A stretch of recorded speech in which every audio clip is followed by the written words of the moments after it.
ETF index mutual funds నేర్చుకుని stock మార్కెట్లో రాణించాలనుకుంటున్నారా? వెంటనే ఈ నెంబర్కి కాల్ చేయండి. భారతం ఎవరు ఎవరికి చెప్పారు? బ్రహ్మదేవుడి ఆజ్ఞతోటి వ్యాస మహర్షే మహాభారతాన్ని రచించారు.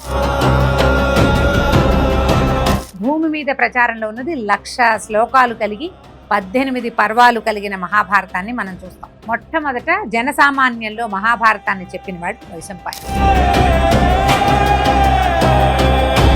కౌరవులు పాండవులు అన్నదమ్ములు కదా, ఎందుకు ఈ సంగ్రామం జరగాల్సి వచ్చింది?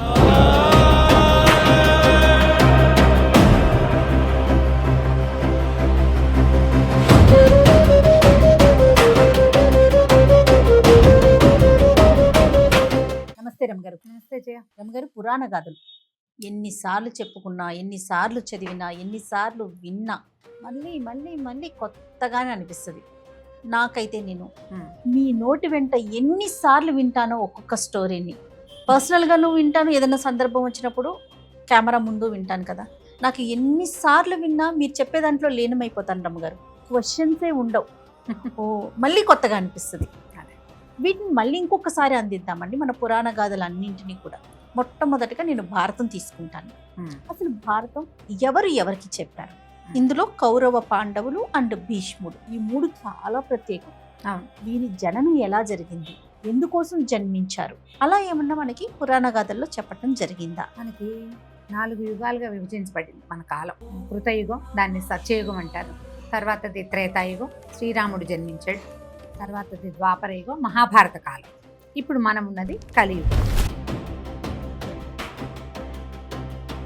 ద్వాపర యుగపు చివరి భాగాలలో కౌరవులు పాండవులు ఈ మహాభారత గాథ జరిగింది. మహాభారతానికి ముందు ఎన్నో రకాల విషయాలు జరిగినాయి. మహాభారతంలో ప్రస్తావించబడిన చాలా కథలకి మూలాలు కృతయుగంలోనే పడినవి కూడా కొన్ని కనపడతాయి. కొన్ని మూలాలు ఉన్నాయి. మహాభారతంలో కనపడే 1-2 క్యారెక్టర్లు త్రేతాయుగం నుంచి వచ్చి ఆంజనేయ స్వామి ఉన్నాడు మహాభారతం.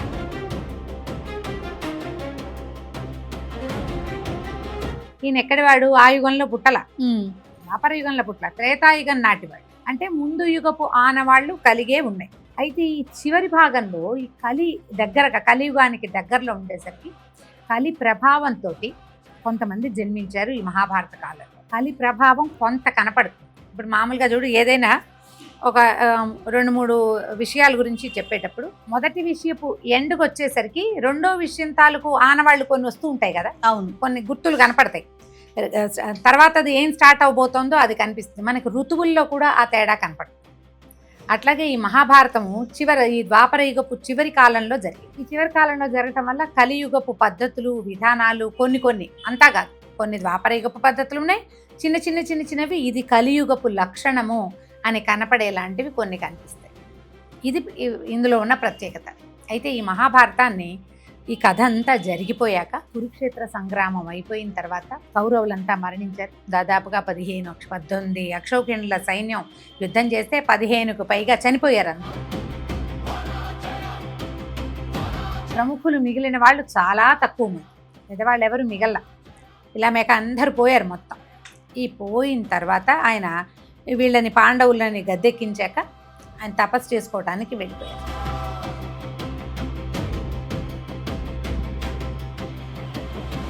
ఆయన అలా కూర్చొని ఆలోచిస్తే ఇదంతా జ్ఞాపకం వచ్చింది. జ్ఞాపకం వచ్చి దీని ముందు వెనక దీనికి కారణభూతమైన రకరకాల విషయాలు, ఈ కౌరవులకి పాండవులకి పూర్వీకులైన ఎంతోమంది రాజులు, సుక్షత్రియ వంశాలకు చెందిన వాళ్ళు, వీళ్ళందరినీ జ్ఞాపకం చేసుకుని ఇదంతా ఒక కథగా ఊహించారు వ్యాస మహర్షి. అయితే ఆయనకి ఊహొచ్చి ఒక కథలాగా తయారు చేసుకున్నారు. అయితే బ్రహ్మదేవుడి ఆజ్ఞతోటి వినాయకుడిని లేఖకుడుగా పెట్టుకుని వ్యాస మహర్షే ఈ మహాభారతాన్ని రచించారు. ఇది మనకి కనపడుతున్న దానికంటే ఇంకా చాలా పెద్దది. మనకు కనపడేది భూమి మీద ప్రచారంలో ఉన్నది 1,00,000 శ్లోకాలు కలిగి 18 పర్వాలు కలిగిన మహాభారతాన్ని మనం చూస్తాం. అవునండి. అయితే ఇంకా పెద్దది ఇది. మానవుల మేధస్సు ఇంతేనని మనకి ఇవే అందించారు ఈ 1,00,000 శ్లోకాలు. ఈ మహాభారతాన్ని నారదుడు దేవలోకంలోను, దేవలుడని ఆయన పితృలోకంలోనూ ప్రచారంలోకి తీసుకొచ్చారు. వీళ్ళంతా అక్కడ చెప్పారనమాట. అయితే ఈ మహాభారతపు చివరి ఘట్టాలలో, అంటే మన యుద్ధం అయిపోయి ఈయన భారతం అది రాసేసిన తర్వాత పరీక్షణ్ మహారాజు ఆయన చనిపోవటము, తర్వాత ఆయన కుమారుడైన జనమేజయుడు రాజ్యానికి రావటం, అతడు సర్పయాగం చేశాడు.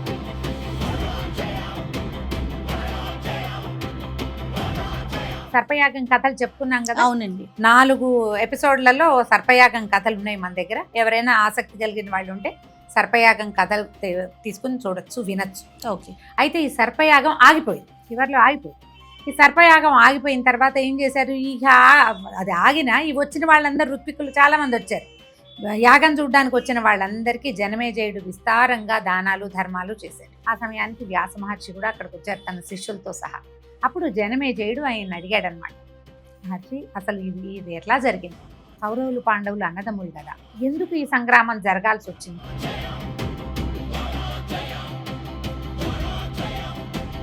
తర్వాత మా తండ్రి ఒంటరివాడు ఎందుకయ్యాడు, ఇదంతా ఎలా జరిగింది అని అడిగితే అప్పుడు వ్యాస మహర్షి తన శిష్యుడైన వైశంపాయనుడికి చెప్పారు, మహాభారతాన్ని జనమేజయుడికి చెప్పు అని. మొట్టమొదట జనసామాన్యంలో మహాభారతాన్ని చెప్పినవాడు వైశంపాయనుడు. ఆయన వైశంపాయనుడే. మనము విష్ణు సహస్రనామాలలో వైశంపాయనవు వాచ వింటాం కదా. ఆ వైశంపాయనుడే ఈయన వ్యాస మహర్షి యొక్క శిష్యుడు.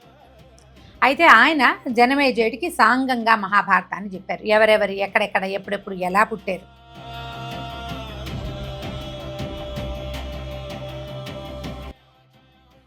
దీనికి పూర్వగాథలేమిటి తర్వాత గాథలేమిటి అనేది ఈ మనం చెప్పుకునే దానికంటే ముందు కూడా చాలా కథలు జరిగినాయి, చాలా కథలు చెప్పబడ్డాయి. అవి ఎవరు చెప్పారు? మన రోమహర్షణుడు అనే పేరున్నటువంటి ఒక ఆయన చాలా అద్భుతంగా కథలు చెప్పేవారు. ఆయన యొక్క కుమారుడు సౌతి అని కూడా చెప్తారు, సూతుని కుమారుడు సౌతి. ఆయన ఈ మన నైమిసారణ్యానికి వచ్చి మహర్షులందరికీ ఈ కథలన్నీ చెప్తూ ఈ వైశంపాయనుడు మహాభారతాన్ని జనమేజయుడికి చెప్పాడు అని సౌతి చెప్పాడనమాట. ఓహో. ఇలా బయటకు వచ్చింది. ఈ కథల్లో మనకి నువ్వు అడిగినట్టు భీష్ముడు ఎట్లా పుట్టాడు, తర్వాత కౌరవ పాండవులు ఎట్లా పుట్టారంటే వీళ్ళందరూ కూడా దేవతల అంశావతారాలుగా జన్మించారు. ఎందుకంటే అప్పటికే భూభారం బాగా పెరిగిపోయింది, రాక్షసులు తగ్గిపోయారు. రాక్షసులు తగ్గి మానవ సంతతే పెరిగింది. రాక్షసులు రాముడి వారి కాలంలోనే ఎక్కువ భాగాన్ని ఆయనే చంపేశాడు.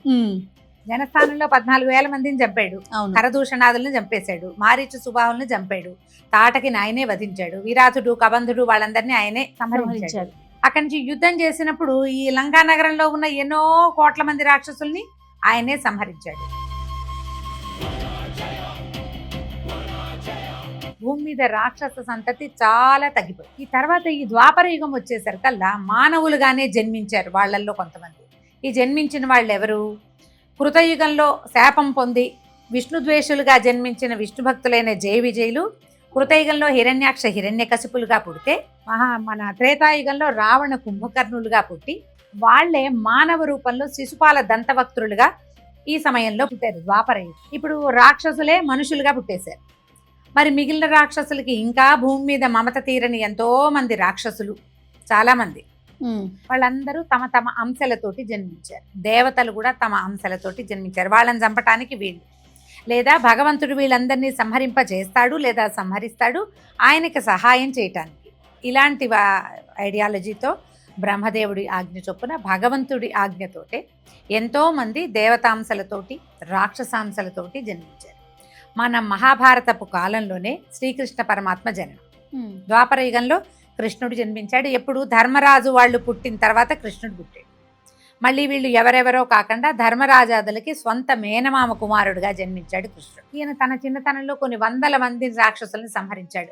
పుట్టిన దగ్గర నుంచి అదే పని మీద ఉన్నాడు. రాక్షసులందరినీ సంహరించాడు.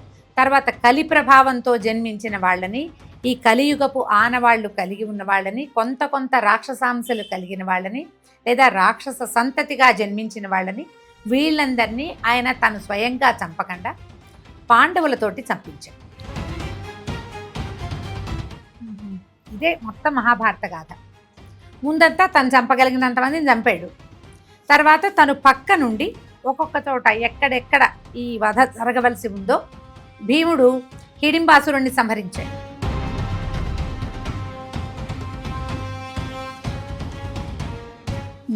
తెలుసు కథలో. బకాసురుణ్ణి సంహరించాడు. రాక్షస సంహారం చేసిన వాళ్ళలో భీముడు కూడా ఉన్నాడు. ఇలా ప్రత్యేకమైన వాళ్ళతోటి కొంత సంహారం జరిపించారు. ఇట్లా భూమి మీద పుట్టిన వాళ్ళందరినీ సంహరిస్తూ కలి ప్రభావానికి లోనైన వాళ్ళని, కలి వల్ల పుట్టిన వాళ్ళని కూడా కొంతమందిని అట్లా సంహరించుకుంటూ వచ్చారు. చివరికి ఏమైంది, అర్జునుడు నా వల్ల కాదు, యుద్ధం అంతా నేను చేయలేను, వీళ్ళందరూ చచ్చిపోతారంటే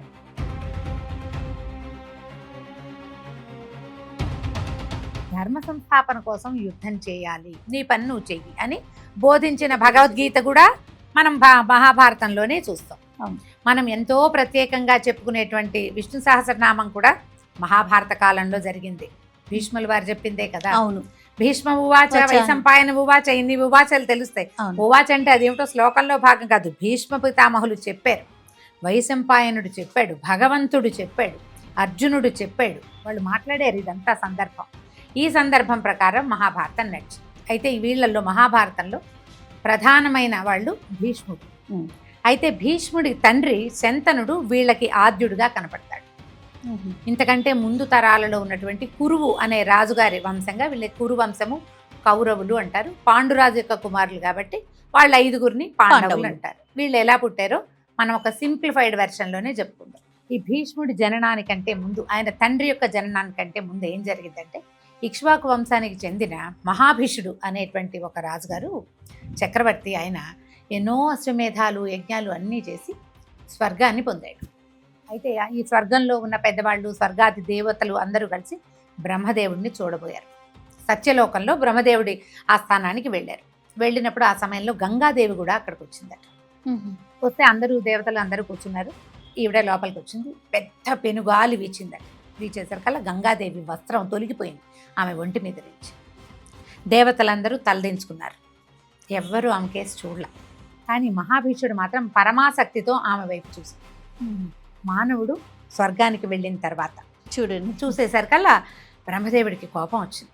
తన వైపు చూస్తున్న మహాభీషుడి పట్ల గంగాదేవికి కూడా ఆసక్తి కలిగింది. స్త్రీ పురుషులకి సహజమైంది అది.